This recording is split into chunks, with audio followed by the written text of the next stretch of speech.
അന്യ സംസ്ഥാനങ്ങളിലേക്ക് നിർമ്മാണ സാമഗ്രികൾ കൊണ്ടുപോകാനുള്ള തമിഴ്നാടിന്റെ വിലക്ക് ലംഘിച്ച് ഇടുക്കിയിലേക്ക് വാഹനങ്ങൾ എത്തുന്നു.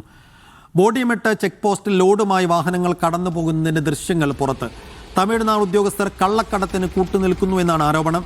കേരളത്തിൽ നിന്നുള്ള വാഹനങ്ങളെ ലോഡുമായി അതിർത്തി കടക്കാൻ അനുവദിക്കാത്തതിൽ ഡ്രൈവർമാർ പ്രതിഷേധിച്ചിരുന്നു.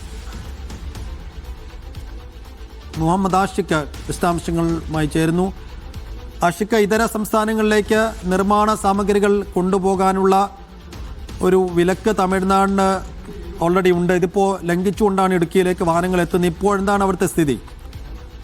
3 മാസത്തേക്കാണ് ഇത്തരമൊരു വിലക്ക് തമിഴ്നാട് സർക്കാർ ഏർപ്പെടുത്തിയിരിക്കുന്നത്. അനധികൃത ഖനനം തടയുവാൻ വേണ്ടിയിട്ടാണ് ഇന്ന് കാണിച്ചുകൊണ്ടായിരുന്നു തമിഴ്നാട് സർക്കാരിന്റെ നടപടി. ഇത് സംസ്ഥാനത്തെ എമ്പാടുമുള്ള നിർമ്മാണ മേഖലയിൽ വലിയ പ്രതിസന്ധി ഉണ്ടാക്കിയിട്ടുണ്ട് എന്നുള്ളത് യാഥാർത്ഥ്യമാണ്. പക്ഷേ ഈ തമിഴ്നാട് അതിർത്തികളിൽ നിന്ന് അനധികൃതമായി തമിഴ്നാട് സർക്കാരിന്റെ തന്നെ വിലക്ക് ലംഘിച്ചുകൊണ്ട് അവിടുത്തെ ഉദ്യോഗസ്ഥരുടെ ഒത്താശയോടുകൂടി കള്ളക്കടത്തായിട്ട് നിർമ്മാണ സാമഗ്രികൾ കടന്നു വരുന്നുണ്ട് എന്നുള്ളത് തെളിയിക്കുന്ന ദൃശ്യങ്ങളടക്കമാണ് ഇപ്പോൾ പുറത്തു വന്നിരിക്കുന്നത്. ബോഡിമെട്ട് ചെക്ക് പോസ്റ്റിൽ തമിഴ്നാട് രജിസ്ട്രേഷനുള്ള വാഹനത്തിൽ വലിയ ലോഡായി മെറ്റീരിയലുകളാണ് കൊണ്ടുവരുന്ന ദൃശ്യങ്ങൾ കാണുന്നത്. ആ നിലയിൽ വാഹനങ്ങൾ ചെക്ക് പോസ്റ്റ് കടന്നു വരുന്നുണ്ട് എന്ന് അവിടുത്തെ നാട്ടുകാർ തന്നെയും ചൂണ്ടിക്കാണിക്കുന്നു. ഇതിൽ പ്രശ്നമായി ഉയർന്നു വരുന്നത് മലയാളികളായ ഡ്രൈവർമാർ വാഹനങ്ങളുമായി തമിഴ്നാട്ടിൽ പോയി ഇത്തരം ലോഡുകളുമായി വരുമ്പോൾ കർശനമായ നടപടി തമിഴ്നാട് അധികൃതരുടെ ഭാഗത്തുനിന്നുണ്ടാകുന്നു. അത്തരം വാഹനങ്ങൾ കടത്തിവിടുന്നില്ല. പല ഡ്രൈവർമാരും ലോഡുമായി എത്തിയ ലോഡ് തിരിച്ച് തമിഴ്നാട്ടിൽ കൊണ്ടുപോയി നിക്ഷേപിച്ച് മടങ്ങി വരേണ്ട, കാലിവാഹനവുമായി മടങ്ങി വരേണ്ട സാഹചര്യം അടക്കം ഉണ്ടാകുന്നു. അത്തരം കർശന നടപടി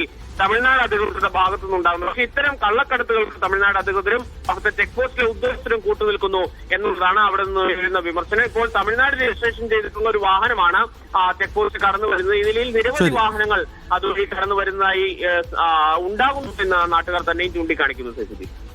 മുഹമ്മദ് ആഷിഖാണ് ഇടുക്കിയിൽ നിന്ന് വിശദവിവരങ്ങൾ നൽകി.